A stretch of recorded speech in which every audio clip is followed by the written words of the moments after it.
My friend Abner is an academic fish biologist who grew up in a Philippine fishing village.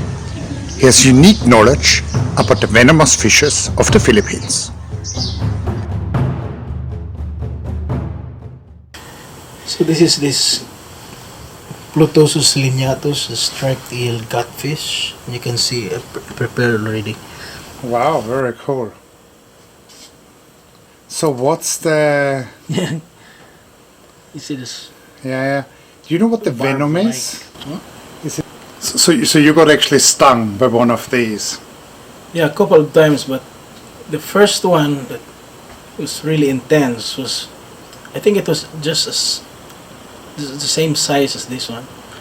You know, I was spearfishing in Siquijor, and I was, of course, you know, young, dumb, and stupid at that time.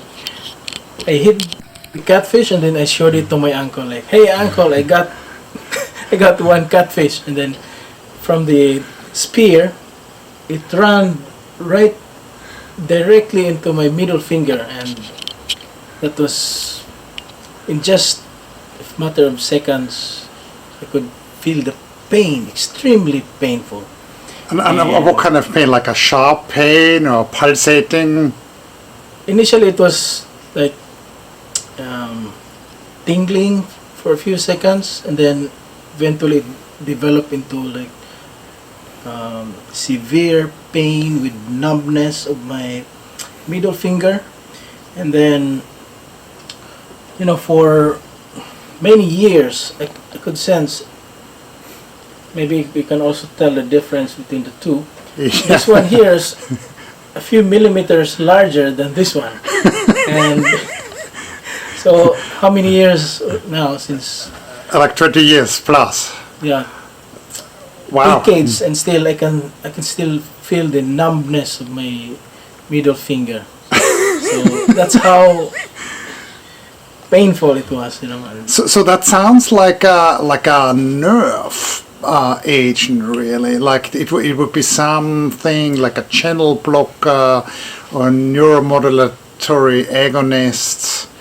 yeah, it's more like a combination of this short-term and long-term symptoms. Okay. So I was suspecting, because of the, you know, after a few hours, this finger here becomes almost like double the size. That's the original terrible. size. That's terrible. And you were 9 years old. Yeah, and I can still, until now, I can still vividly remember that moment. And I was crying, apparently, I was crying starting from underwater up to the surface, and until I reached home with my uncle.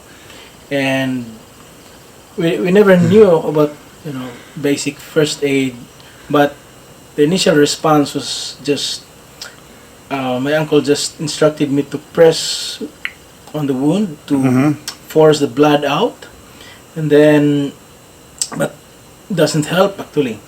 And then my uncle utilized all the rubber from our spear guns and tied, you know, tied my forearm up to here, up to my armpit, all bands of thick black interior, you know, the rubber bands used for spear fishing.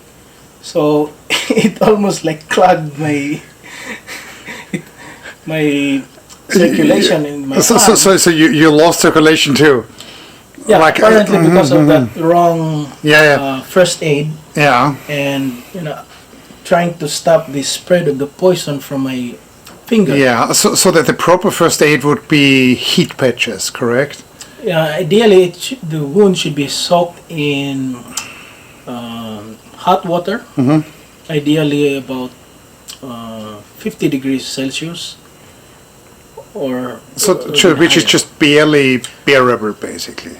Barely bearable, but at that time we were in the middle of this vast coral reef. And there was no way for you to heat water. There's no way to have access to hot water, and, you know, I was just crying from the coral reef where we were swimming back to shore. I was still crying, And then up to the arbolario, I was instead of bringing me to the hospital, my uncle brought me to a local arbolario. Okay. And Which is like a rural It's- clinic. it's like a quack doctor, you know, Okay, which is what Sikihu is famous for, right? which is famous. Shaman. Yeah, shaman. Yeah. You know, I mean, these guys know things sometimes. Like I wouldn't discard the knowledge of the local Doctor Quack Quack. And the shaman just smiled back at me, and he was like, poor little boy. Don't worry, I'll get some herbs. But I noticed that instead of going to the forest or going to his stored herbs, Yeah. he just picked up kamote leaves and Okay. use the So like sap. sweet potato leaves. sweet potato Yeah. leaves, and then use the sap, the white sap, and put it on my wound. I don't think that really helped, but after that, I simply just stopped crying because, of course, when you were told you don't need to cry because I put some medicine on your. When you're 9 years old, right? When you're 9 years old, you just believe what the adults would say. Nice. And apparently, the quack doctor just told me, told my uncle, the first aid that you should have given to this kid is just, you should have found urine preferably from a woman. I don't know. Kinky. And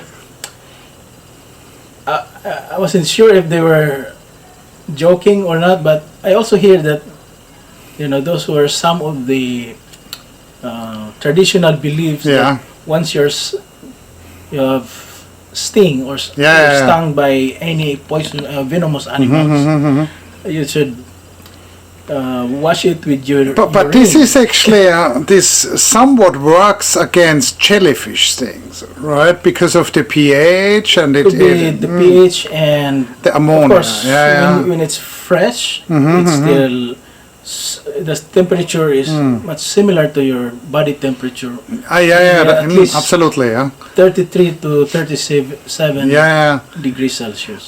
But that's a very different type of sting, right? Like that's a superficial sting with cnidoplasts, whereas what we have with the catfish is like an apparently- injection, correct? It's like you're being injected with the. You've seen the spine of this catfish, for example. It has what we call retrorse, barb-like spine, Yeah. and that would cause severe wounds in your tissues, and of course potentially aiding the efficient delivery of the venom into your bloodstream. Yeah. And So these catfish are they're widespread on the coral reef. yes, they kind of widespread, and they're actually edible. I love eating catfish. So how would you cook them? Well, we just cook them either with vinegar and salt, and usually that's most common. Like a adobo or raw? Just like adobo. Okay, nice, sounds good. I haven't tried. And so this is the only species of marine catfish in the Philippines, the Plotosus lineatus. I think there's another widespread species, but in the estuarine environment, the Plotosus caneus, Okay. and so they're kind of distinct in terms of their habitat. But in the coral reefs, this is the only Plotosid catfish. Yeah, and And they actually form large swarm or schools, and that way they can kind of avoid potential predators. And not just that, in terms of behavior, but also the venom also acts as anti-predatory Yeah. mechanism. But there were some scientists that argue that the notion that having that venom as anti-predatory is kind of flawed. So there were some articles discussing that it may function for other evolutionary adaptations. For example, recognition of kins. You know, Okay. you notice that in a young school of Plotosus catfish, those individuals are closely related. They're like, same batch. Interesting. But eventually, as they grow bigger and older, there's a tendency that some individuals from other schools of catfish may also join in that school, and that adds to the genetic diversity based on those Interesting. articles. Interesting. So So somebody actually did molecular work. yes, The sequence.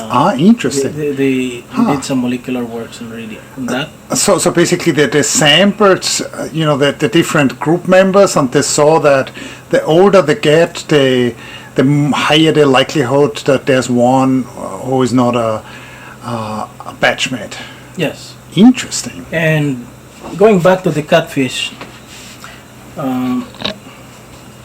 if we have the cross section of this, maybe I'll just send you the article that I read. If you cut this into cross section of the spine, it's kind of hollow, but it's not the main delivery system of the venom, but instead, the entire shaft here is covered by the skin, or the integumentary sheath, as they call it. And just like in the lionfish and scorpionfish, they have this the venom glands just beneath the integumentary sheath, and once it's disturbed, that releases the venom into your wound. So, contrary to some beliefs that the venom is similar to the in terms of delivery, it's quite contrary to that of the snakes, for example, the cobras, where they have canals in their fangs. But in this case, it's quite different. And there were some articles saying that in the case of this catfish, the venom, the precursors of the venom, the chemicals are actually produced or synthesized all throughout the skin of the catfish. But experimentally, you can demonstrate that the skin layer here, the cells are producing the venom, but only that the delivery mechanism, of course, is only found in the what we call the venom apparatus of the catfish. Interesting. Right? Interesting. So I have to ask that I found this odd case, and maybe you actually saw the video. I filmed this about 2 years ago, where a puffer fish was swimming along with probably 7 or 8 of these.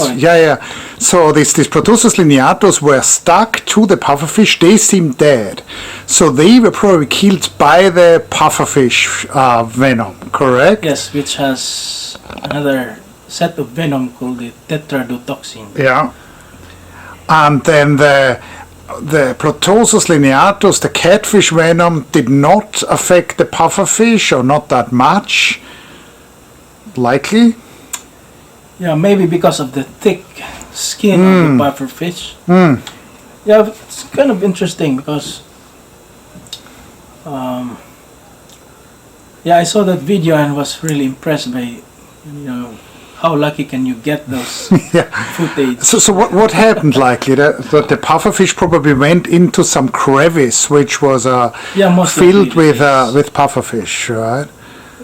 The crevice, the catfish, when they are, you know, maybe sub-adults and adults, they tend to make burrows under, ledges. In Cebuano, we call them,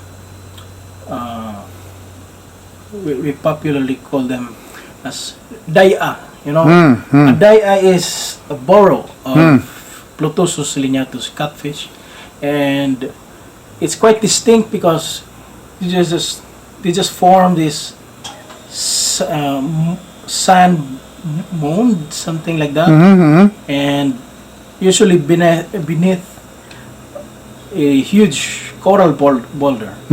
And it's quite interesting because there are probably at least 100 of them inside a burrow.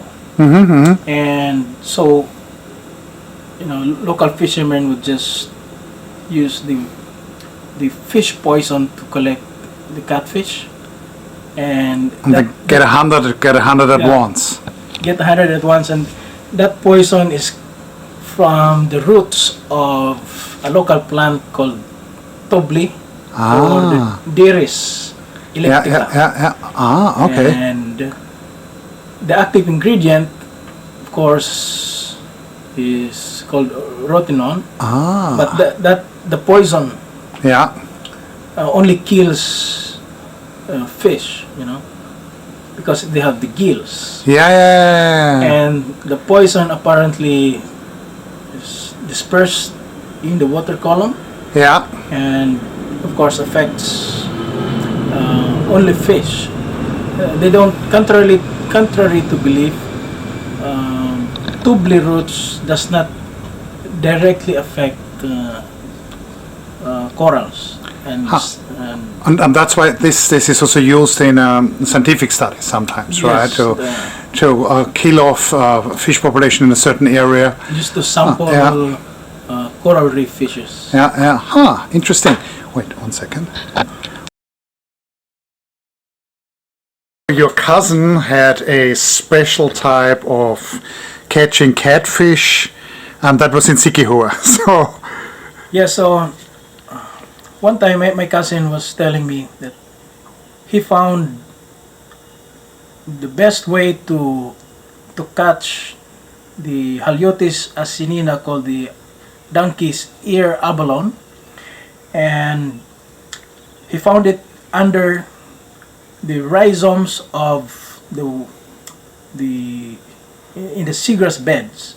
The waves. so that's in shallow water, just on the coastline, Like essentially. the coastline. So, in the seagrass beds, waves may remove some of the sands and forming a seagrass mound with ledge, and Yep. that became habitat both for the abalone and the catfish, the big catfish. So he was And we're talking about the venomous Plotosus lineatus catfish, the famous Plotosus which lineatus scores a catfish. 9 out of 10 on the pain scale. So, at first he was describing to me like, of all the fishermen in our village, he was so proud that he developed that technique of catching both his favorite money-making snail, the abalone, and the catfish for meal. So, for a while, he got both safely, but unfortunately, in one of his fishing trips, because his technique is just to feel if it's blindly under a ledge. For example, this is the ledge. We would as abalone gatherers, we would feel blindly. We do not know what's inside there. It may be a huge moray eel or sea urchin or stonefish or catfish. So, kind of stupid to think, but that's the way fisher folks lives. So we would feel by our hands if it's a sea urchin, we would retract right away. But if it's a catfish, my cousin had developed the technique that he would just gradually kind of unfold or streamline the spine like that. The spines with the venom, which scores a 9 Yeah. out of 10 on the pain scale. Yeah, and he would just fold it like gradually like that, and then grab the head of the huge catfish and bring it to his boat or pail, and that's how he enjoyed it. Like for a while, like he was eating huge catfish. But unfortunately, What could go wrong? like, what could go wrong? It's just a spine, you know.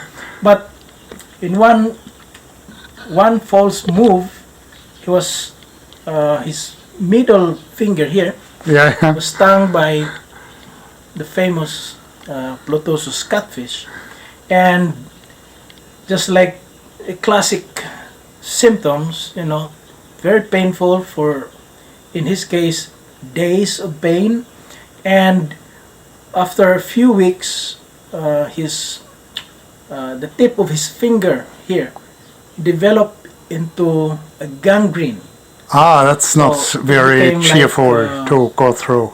like Like, cyanotic or Yeah, like initially, like, tissue necrosis, tissue like necrosis, lack of blood flow. and eventually a gangrene. It's like eventually he was hospitalized because of the, of course. Doctor needs It to- had to be amputated. Unfortunately, it kind of recovered, but very, very slowly. And of course, with the doctor's prescription. But I could see the initial stage of being the gangrene. What color did it have? Like black? It's black, really, really black, and That's terrible. his middle finger, you know, the classic symptom of is it something like edema, like there's some fluid that retained in your finger, and that caused immense swelling of the middle finger. So the base of the finger was swollen and the tip was black. Yeah. Well, but he had some tasty catfish, right? So that there's always a trade-off. You know, back then he was, of course, still belonging to the teenage category, and you know, teenagers, like, you know, they would do stupid things. How is he doing now? Is he still using his technique? Unfortunately, no, not anymore, because he found out it wasn't an efficient technique. To catch catfish? Just, yeah, just by definition, it's the bare hand technique of catching Venomous catfish. venomous catfish. We do not condone that. Do not try this at home. Don't ever try using the bare hand approach.